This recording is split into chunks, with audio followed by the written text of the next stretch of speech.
तो hello guys, मैं आपके सामने आ चुका हूँ। जेके एसएसबी जेएससी की आज रिस्पांस शीट आ चुकी है और आज एक्सपेक्टेड कट ऑफ पे बात करेंगे। तो गाइस, जेएससी का एग्ज़ाम 8 से लेके 11 के बीच में हुआ है और ये लगभग 10 शिफ्ट्स में हुआ है ये पेपर। तो कुछ शिफ्ट्स जो थी काफ़ी डिफ़िकल्ट आई हुई थी, कुछ शिफ्ट्स कह रहे हैं कि इजी आई हुई थी। तो कट ऑफ को प्रिडिक्ट करना तो काफ़ी यहाँ पे मुश्किल रहेगा, लेकिन फिर भी एक एनालिसिस हर सेक्शन के बारे में थोड़ी बहुत बात करेंगे। तो गाइस, यहाँ पे टोटल 7 सेक्शंस थी। तो सबसे पहले हम बात करेंगे जीके की। तो जीके में टोटल 15 क्वेश्चंस आए हुए थे।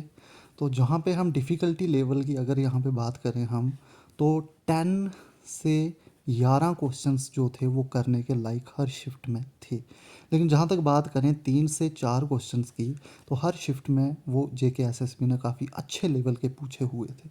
तो जहाँ तक देखा जाए, अगर किसी भी बच्चे ने 10 प्लस जीके की सेक्शन में किया हुआ है तो वो काफ़ी अच्छा माना जाएगा गाइस। उसके बाद नेक्स्ट सेक्शन की अगर हम बात करें, तो जम्मू कश्मीर का जो जीके आया हुआ था उसकी अगर बात की जाए तो काफ़ी अनप्रिडिक्टेबल जीके पूछा हुआ था कुछ सेक्शंस में। जेके एसएसबी ने काफ़ी क्वेश्चंस जो थे सीधे सीधे डिस्ट्रिक्ट से पूछे हुए थे। जैसे मैंने कुछ शिफ्ट में देखा हुआ है कि मियाँ हथू पे काफ़ी क्वेश्चन पूछे हुए थे, रजौरी से। उसके बाद कहीं पे भीमगढ़ फार्ट रियासी के ऊपर क्वेश्चन पूछे हुए थे। कहीं एक जगह पे मैंने क्वेश्चन देखा है कि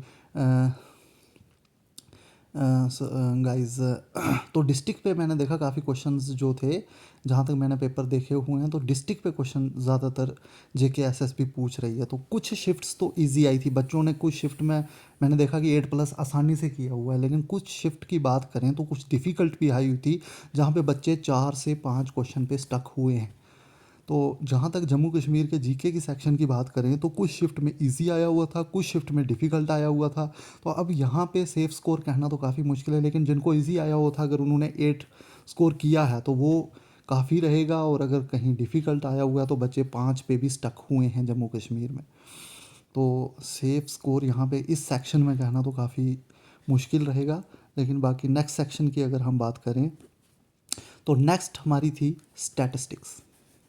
तो स्टैटिस्टिक्स की अगर हम बात करें गाइस, तो स्टैटिस्टिक्स काफ़ी इजी लेवल की कह सकते हैं हम। 15 से 18 क्वेश्चन जो स्टैट में पूछे हुए थे 25 में से, वो काफ़ी इजी लेवल के थे, बिना पेन की भी ज़रूरत नहीं थी उठाने की।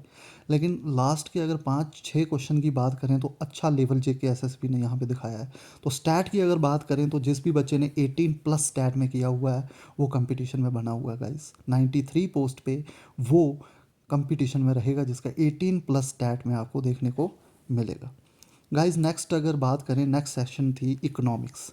और इकोनॉमिक्स जो थी इस जॉब में वो गेम चेंजर रही है, क्योंकि इकोनॉमिक्स जो थी वो काफ़ी कंसेप्चुअल पूछी हुई थी जेके एसएसबी ने। जिस तरह से बच्चे तैयारी करके गए थे उस तरह के क्वेश्चन उनको देखने को नहीं मिले हैं इकोनॉमिक्स में। और इकोनॉमिक्स की हम जहाँ तक बात करें तो गाइस, इकोनॉमिक्स के कुछ क्वेश्चन हार्डली 10 से ऊपर क्वेश्चन इजी नहीं पूछे हुए हैं। और इकोनॉमिक्स के जो भी क्वेश्चन थे उनको काफ़ी दिमाग लगाना पड़ रहा था बच्चों को वहाँ पे। और एग्जामिनेशन हॉल में प्रेशर इतना होता है कि वहाँ पे दिमाग लगाना काफ़ी मुश्किल होता है।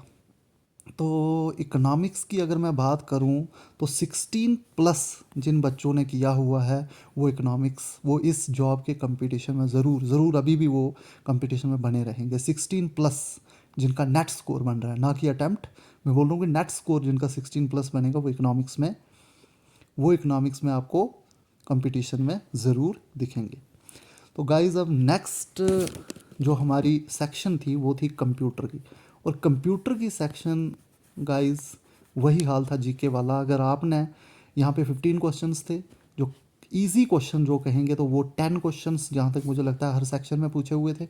और 5 क्वेश्चन जेके एसएसबी ने यहाँ पे भी काफ़ी अच्छे लेवल के पूछे हुए। तो गाइज, जो भी बच्चा यहाँ पे 11 तक स्कोर ले आया है 15 में से, जिसका स्कोर नेट 11 बन रहा है या 10 भी बन रहा है, तो वो कंपटीशन में ज़रूर जेएसए के कंपटीशन में लाई कर रहा है गाइज। नेक्स्ट सेक्शन की अगर हम बात करें वो थी आईटी।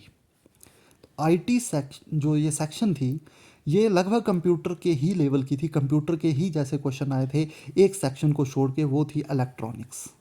और इलेक्ट्रॉनिक्स ने ही यहाँ पे गेम प्ले की है, क्योंकि इलेक्ट्रॉनिक्स के काफ़ी अच्छे लेवल के क्वेश्चन यहाँ पे हमें देखने को मिले हैं। इलेक्ट्रॉनिक्स के एम्पलीफायर पे क्वेश्चन देखने को मिले हैं, इलेक्ट्रॉनिक्स पे ज़्यादा एम्पलीफायर पकड़ा हुआ था उन्होंने, और काफ़ी अच्छे लेवल के इलेक्ट्रॉनिक्स। और हर सेक्शन हर शिफ्ट में 4 से 5 क्वेश्चन जो थे इलेक्ट्रॉनिक्स पे थे, और बच्चों से ये क्वेश्चन नहीं हुए हैं। तो आईटी सेक्शन की अगर बात करें तो जो भी बच्चा इसमें 9 से 10 नंबर भी लेके आया है वो कंपटीशन में देखने को मिलेगा, ज़रूर वो कंपटीशन में है। तो गाइस आईटी सेक्शन के बाद हमारी थी लास्ट मैथमेटिक्स, और ये सेक्शन भी बहुत ही इम्पॉर्टेंट सेक्शन है, क्योंकि जिन बच्चों ने पोस्ट ग्रेजुएट हैं इकोनॉमिक्स में और वो मैथ में कहीं ना कहीं लैग किए हैं इस जेएसए के एग्ज़ाम में। मैथ की अगर मैं बात करूँगा तो मैं दोनों तरीके से बात करूंगा, जिनका मैथमेटिक्स है और जिनका मैथमेटिक्स नहीं है, क्योंकि दोनों के तरीक़ों से बात करनी पड़ेगी यहाँ पे। जिनका मैथ्स है वो बच्चे यहाँ से आसानी से 11 से 12 क्वेश्चन करके आए हैं।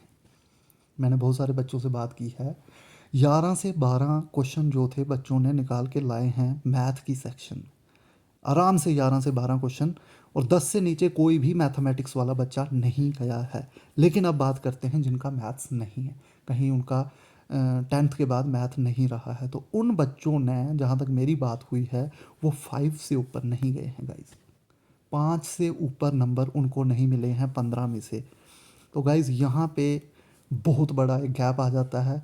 जो बच्चे इकोनॉमिक्स पोस्ट ग्रेजुएट हैं उन्होंने 20 प्लस किया हुआ है इकोनॉमिक्स सेक्शन में, लेकिन मैथ में वो 5 से ऊपर नहीं गए हैं। तो कहीं ना कहीं जो मैथ वाले बच्चे हैं वो इकोनॉमिक्स में लैग किए हैं, और जो इकोनॉमिक्स वाले बच्चे हैं वो मैथ में लैग किए हैं। तो कट ऑफ यहाँ पे डिसाइड करना गाइस बहुत ही मुश्किल है इस जेएसए की जॉब में। तो ये था सेक्शंस का एनालिसिस। अब हम टोटल कट ऑफ की बात करेंगे गाइस यहाँ पे। तो गाइस टोटल 120 मार्क्स थे। मैंने आपको पहले बता दिया कि यहाँ पे जिन बच्चों की इकोनॉमिक्स थी वो मैथ्स में लैग किए हैं, जिनका मैथ्स था वो इकोनॉमिक्स में लैग किए हैं।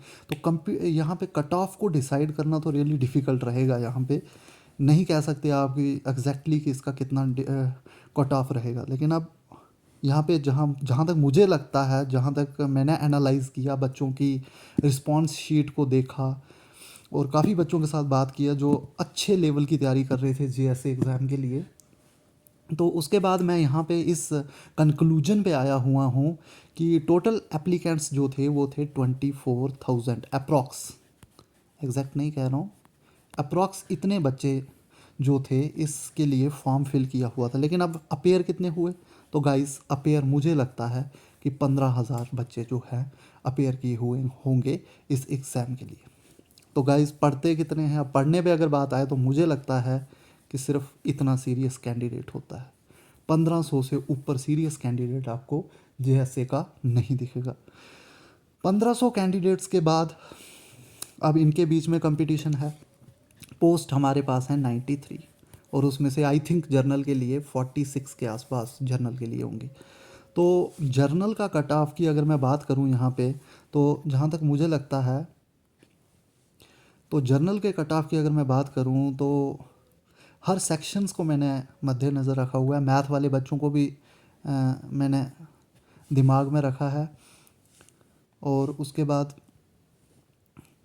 मैथ वाले बच्चों को भी दिमाग में रखा, और उसके बाद इकोनॉमिक्स वाले बच्चों को भी दिमाग में रखा हुआ है। तो उन दोनों के हिसाब से अगर देखा जाए तो कट ऑफ जो मैंने डिसाइड किया हुआ है जर्नल सेक्शन के लिए गाइस, वो जो कट ऑफ है वो रहने वाला है, जहाँ तक मुझे लगता है 80 टू 81 गाइस, जिसके मार्क्स 80 से लेके 81 और मे बी गाइस 78 प्लस वाले भी अपने आप को जर्नल में कंपटीशन में समझे, क्योंकि कोई भी एग्जैक्ट नहीं हो सकता है। आई एम नॉट गॉड कि मुझे पहले पता है कि क्या कट ऑफ जाएगा, लेकिन एक एनालिसिस होता है, और एनालिसिस करने के बाद मुझे जहाँ तक लगता है कि 78 प्लस वाले कहीं ना कहीं कंपटीशन में ज़रूर हैं जेएसए के। क्योंकि ये नहीं है कि आपको मैथ आता है तो आपको इकोनॉमिक्स भी आती है, और आपको इकोनॉमिक्स आती है तो आपको मैथ भी आता है, और ये दोनों आने के बाद ज़रूरी नहीं है कि आपको स्टैट भी आएगी। तो ये कुछ इस तरह का सिलेबस है। अगर आपको स्टैट भी आती है तो आप इलेक्ट्रॉनिक्स में लैग कर जाओगे। तो कहीं ना कहीं ये वो सिलेबस नहीं है कि आपको हर सेक्शन में आप मास्टर्स हों। तो इसलिए इस तरह से इस चीज़ को देखते हुए जहाँ तक मुझे लग रहा है कि 78 प्लस अगर आपके हैं, 78 प्लस अगर आप जर्नल में स्कोर कर रहे हो, तो I think you you may be आप आने वाले टाइम में आप इस जॉब को ले सकते हैं। 78 प्लस वाले हार ना माने इस जॉब के लिए। बाकी यूट्यूब चैनल्स 90 प्लस भी कह सकते हैं, लेकिन जहाँ तक मुझे लगता है, रियल एनालिसिस मुझे जहाँ तक लगता है कि इस जॉब का कट ऑफ 78 प्लस ही रहेगा। 78 से नीचे आना थोड़ा मुश्किल रहेगा इस जॉब का। बाकी अगर बाकी कैटेगरीज़ की गाइस बात करें, तो जहाँ तक आरबीए की बात करें, तो गाइस आरबीए जो है 75 प्लस ही अपने आप को अंदर समझे। 75 से अगर नीचे आपका स्कोर है तो गाइस डिफ़िकल्ट हो जाएगा, काफ़ी डिफ़िकल्ट हो जाएगा 75 से नीचे, बिकॉज बहुत कंपटीशन है। तो 75 प्लस ही आरबीए भी सर्वाइव करेगा गाइस। उसके बाद एससी एसटी की अगर हम बात करें, तो गाइस एसटी का कट ऑफ अगर आपका स्कोर 72 प्लस है तो आप कहीं ना कहीं कंपटीशन में हैं। और अगर एससी की बात करें गाइस, तो जहाँ तक मेरा मानना है गाइस, एससी के लिए भी 70 एससी के लिए गाइस 73 प्लस आपको करना पड़ेगा, 73 प्लस, और एसटी के लिए 72 प्लस गाइस। और बाकी जो आपका एएलसी है और बाकी जो भी है, तो गाइस सब के लिए मैं कहूँगा कि 75 प्लस आपको इस 75 प्लस स्कोर आपको इसके लिए लेना ही पड़ेगा। तो गाइस ये मेरे वर्ड्स हैं, ये मुझे लगा है कि इस तरह का कट ऑफ होगा। बाकी कोई भी इंसान आपको एग्जैक्ट कट ऑफ इस चीज़ का नहीं बता सकता है।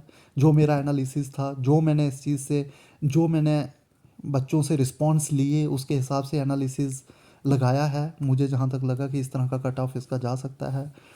तो अगर आपको मेरी ये वीडियो अच्छी लगी है तो please subscribe my channel and share my channel. Thank you so much.